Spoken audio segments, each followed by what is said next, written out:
Let's face it, this past year has been a dumpster fire. One of the only highlights was seeing Kamala Harris inaugurated as our new vice president. Unfortunately, that left us with one small problem. There are no black women in the United States Senate now that Kamala Harris has ascended to the vice presidency. No black women in the Senate?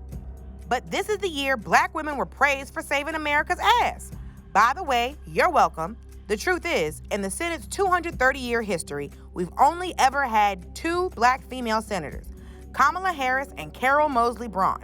You know it's bad when black women have better representation on The Bachelor than they do in the U.S. Senate.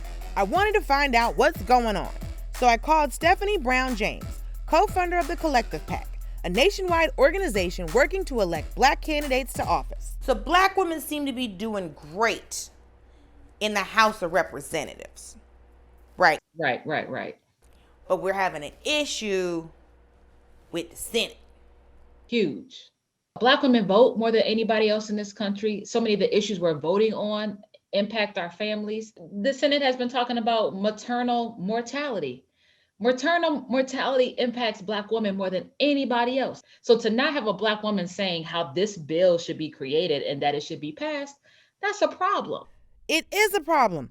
Just look at these photos from a recent bipartisan dinner featuring all the current female senators. They are definitely in need of some melanin, because this looks more like an episode of Designing Women than it does a Senate dinner. To try to get more black women into the Senate. How are y'all? Are y'all out teaching people how to shake hands and kiss babies? What are y'all doing? Well, I could definitely say in this current reality, we ain't kissing no babies. However, we are making sure that with our partner 3-Point Strategies, we have a black campaign school. And so we are training candidates across the country to know the nuts and bolts of running statewide. At the Black Campaign School, prospective candidates can learn things like how to raise money, how to engage with voters, and, this actually looks fun. Throwing a set from DJ D-Nice, and this could be the Essence Festival. We have a whole session about how to wear your hair when you are a black woman running for office. And the answer is, girl, wear it however you want to. You don't have to come out here looking like Kerry Washington and Scandal every day to get elected, because, them wigs. Them wigs. God. What do you think is the reason that there have been so few black women in the Senate? Listen, as a woman, the sexism issue is key. Most of our U.S. senators are male. Number 2, racism.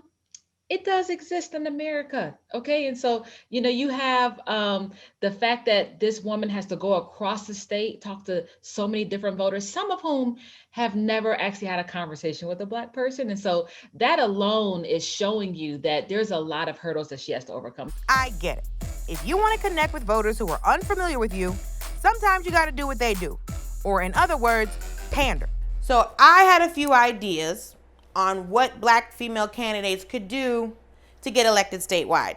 You need to do more stuff that white people do, like, John Mayer concerts, or John Mayer. Right. Like a John Mayer concert or a Fish concert. Letting the dog lick them on the face. Something wild like that. No. You know what? You're right. Let's see. Leaking footage of them not washing their legs in the shower. I don't even know what that means. Or saying that they don't. You haven't heard this thing that these white folks don't wash their legs? Girl, it was all over Black Twitter, and I've talked to them. I've taken polls at work. They don't.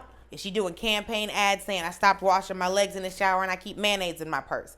You know what, they'll say, unless that is your natural thing, what we would tell these black candidates and black women especially is you don't have to and you shouldn't do anything to pander for votes.